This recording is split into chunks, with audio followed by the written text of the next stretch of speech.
Buenos días, compartimos el reporte del Ministerio de Salud de la Nación en relación a la pandemia por el nuevo coronavirus, la situación actual, las recomendaciones y las medidas implementadas. 12.145 los casos confirmados de coronavirus en la jornada de ayer, el 33,5% en la Ciudad Autónoma de Buenos Aires y la provincia de Buenos Aires, el 66,5% en el resto de las provincias de nuestro país. 1.195.276 los casos confirmados totales en el transcurso de la pandemia en la Argentina, 13 de los cuales se encuentran diagnosticados en nuestras Islas Malvinas.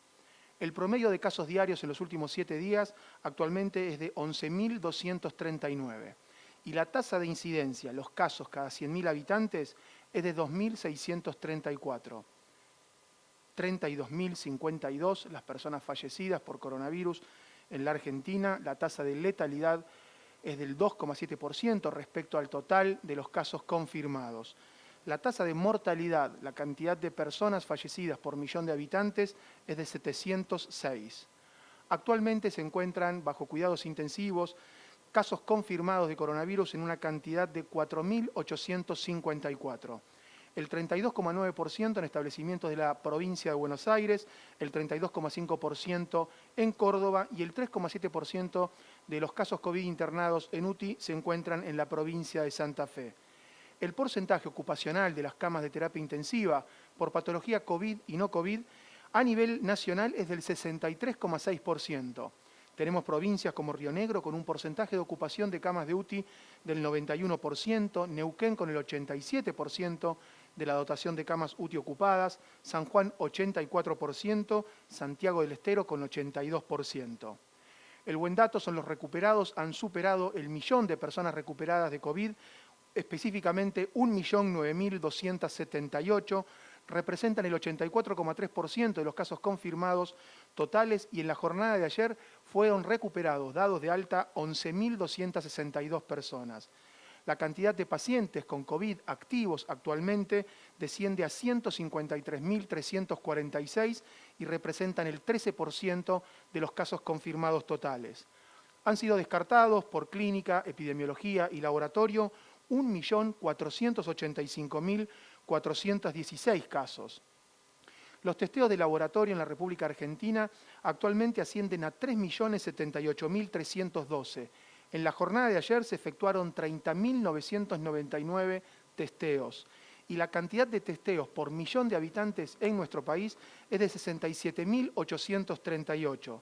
El porcentaje promedio de positividad de los testeos realizados es del 44,65%.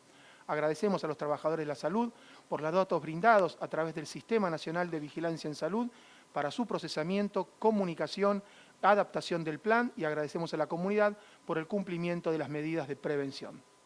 Seguimos analizando los casos por fecha de notificación y por fecha de inicio de síntomas, los fallecidos por fecha de notificación y por fecha de fallecimiento, analizando la curva nacional, la curva por provincia.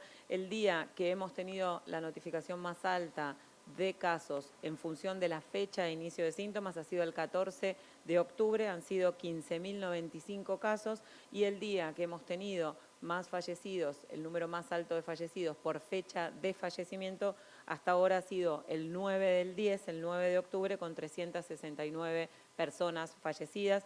Estamos trabajando fuertemente también en la planificación y en la gestión de las vacunas contra COVID. Esta semana ha sido de muchas novedades en ese sentido. Se sigue trabajando para favorecer el acceso más oportuno posible, con la cantidad suficiente de todas las vacunas que cumplan todos los requisitos de nuestra autoridad regulatoria y, por supuesto, trabajando con las 24 jurisdicciones hace meses, planificando todas las acciones que van a ser importantes para poder implementar esa estrategia de vacunación, que va a ser sin dudas uno de los desafíos más grandes que tengamos en el programa de inmunizaciones de las provincias. Va a requerir el trabajo muy conjunto, como siempre, con las sociedades científicas, con todo el equipo de salud, con los medios de comunicación, con todos los expertos para consensuar y un rol muy importante de la sociedad también para, como siempre, poder ejercer el derecho de vacunarse y esa responsabilidad. Así que va a ser prioritario compartir novedades en ese sentido y también en ese sentido, en el contexto de el seguir cuidándonos y el seguir identificando las posibilidades de que alguna persona pueda tener COVID-19, pensar en los síntomas, pensar en qué significa ser un caso sospechoso y en qué tenemos que hacer en ese sentido. Volvemos a recordar dos de los siguientes síntomas, que sea uno más de los siguientes síntomas, que es temperatura más de 37,5, tos, dolor de garganta, dificultad respiratoria, dolor muscular, dolor de cabeza, diarrea y o vómitos, son suficientes tener dos de esos síntomas para constituir lo que significa un caso sospechoso y tener la necesidad de contactar al sistema de salud y evitar el contacto con otras personas. Si tenemos falta de olfato, si tenemos pérdida de olfato súbita, sin otra causa de olfato, de gusto, eso también es suficiente para constituir por sí solo, por sí mismo, un caso sospechoso y en función de la indicación o la decisión de la autoridad sanitaria es suficiente y no hace falta hisoparse con esos síntomas si les dicen que con eso ya son un caso confirmado y se gestiona como si fuera un caso confirmado a la persona para prestarle cuidado y a sus contactos para aislamiento, también es suficiente. Entonces, también recordamos que en situaciones de alta incidencia o en función de lo que determine la autoridad sanitaria jurisdiccional o local, siendo contacto estrecho, siendo conviviente o habiendo tenido contacto con un caso confirmado, con estos síntomas se puede confirmar por clínica y epidemiología, no haciendo falta el testeo, ya sea por hisopado, por test rápido, por PCR o por algún otro método. Así que en ese sentido, bien importantes son las recomendaciones, no minimizar los síntomas, no demorar el contacto con el sistema de salud, evitar el contacto con otras personas hasta que podamos tener las indicaciones del equipo de salud, no automedicarse. Es muy, muy importante y también es muy importante hacer la diferencia entre situaciones habituales que podemos tener como reacciones alérgicas o alguna otra enfermedad subyacente que requiere una consulta. Seguir consultando para las enfermedades crónicas, seguir consultando para vacunarse y seguir trabajando en todos los controles, tanto de estas condiciones crónicas como de la prevención es muy importante.